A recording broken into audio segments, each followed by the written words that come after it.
So may nag-request sa atin ng video, no, kapag ka nagpiprint daw siya gamit yung kanyang printer at pigment ink, yung kulay black daw ay hindi daw ganun ka-black. So itong video na to ay para sa nag-request na yon. So kapag ka pigment ink yung inyong mga gamit, kailangan yung baguhin yung inyong settings sa mga printer nyo or yung tinatawag na color correction. Once na document yung piniprint nyo at pigment ink yung inyong mga printer, babaguhin nyo yan, click nyo lang yung printer properties, tapos dito, syempre bond paper lang naman yung gagamitin nyo. Gawin nyo dito, standard nyo lang siya, syempre documents lang naman yan, wag nyo nang i-high. Tapos dito sa costume, yung color correction, click nyo yung advance, tapos bawasan nyo yung brightness nya, i-negative 10 nyo or negative 15, pero para sa akin okay na yung negative 10. Tapos magti-test print na tayo nyan. Pero bago natin i-test print to, mag-print muna tayo ng hindi natin babaguhin yung settings dito. So i-print muna natin, ito yung ating sample documents.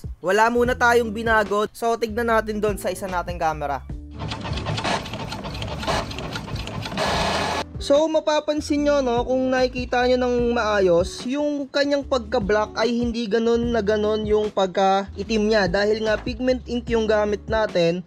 Next video natin, gagawin naman natin yung merong color correction. So etong settings natin na ipapakita ko sa inyo ay working to para lang sa mga may text lang, yung puro text lang. Pero kapag may mga konting-konting mga feature kagaya nito, yung may mga feature na, iba na yung settings na ginagawa ko dyan. So unahin muna natin yung merong puro text lang. Click nyo yung properties, eto, no, yung printer properties. Eto yung puro sa text lang. Make sure na yung quality ay lagi lang standard para hindi naman kayo malugi at mabilis mag-print yung inyong mga printer.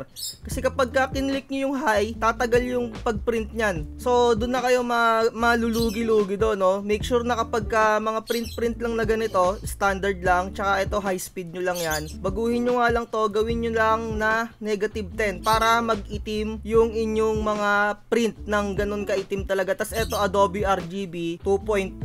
Ayan, no? So kapag naman doon sa may mga picture, halimbawa may mga picture, gawin nyo na itong dagdagan nyo ng magenta ng 5. So ang gagawin muna natin, yung puro text lang, Adobe RGB 2.2 tas brightness negative 10. Eto wala muna akong binago dahil puro text lang naman yung ipiprint natin. Okay nyo lang yan, tapos okay. Tapos nyan, mag-print na tayo.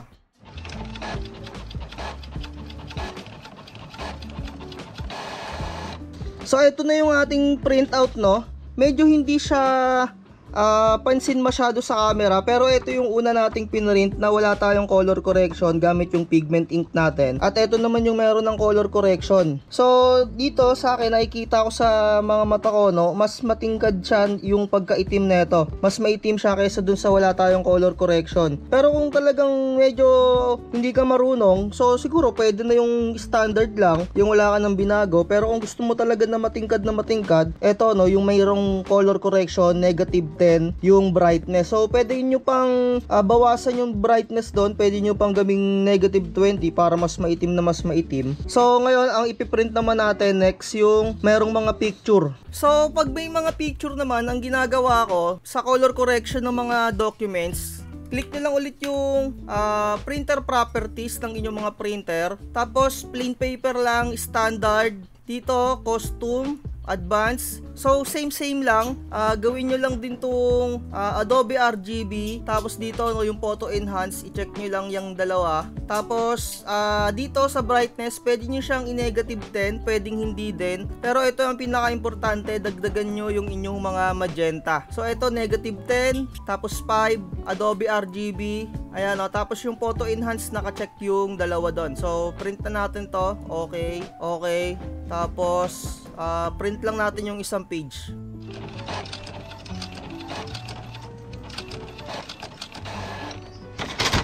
So ito, no, na-print na natin siya. Kung gusto nyo pang medyo talagang itim na itim, bawasan nyo pa ng todo yung brightness. Pero para sa akin, okay na yung ganitong pagkaitim niya. All goods. Pwede nyo ring gamitin yung merong additional na magenta kung gusto nyo yung ganun na lang yung puro settings nyo. Pero useless din kasi pagka puro text lang. No need yun nang dagdagan yung magenta kasi kulay itim lang naman yung kailangan doon. So inuulit ko, bawasan nyo lang yung kulay itim or yung brightness, i-negative nyo lang ng todo kung gusto nyo mas maitim. So ayun lang, bye bye, like, share, and subscribe. So pahabol lang no, etong color correction na tinuro ko sa inyo, working din to sa mga picture, sa mga photos.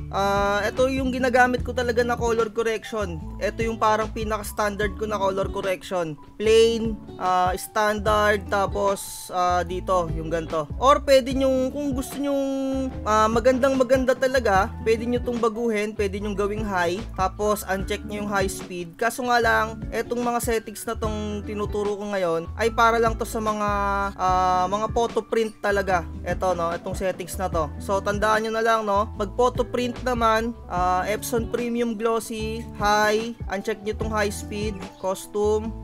Ito no, check nyo tong dalawa.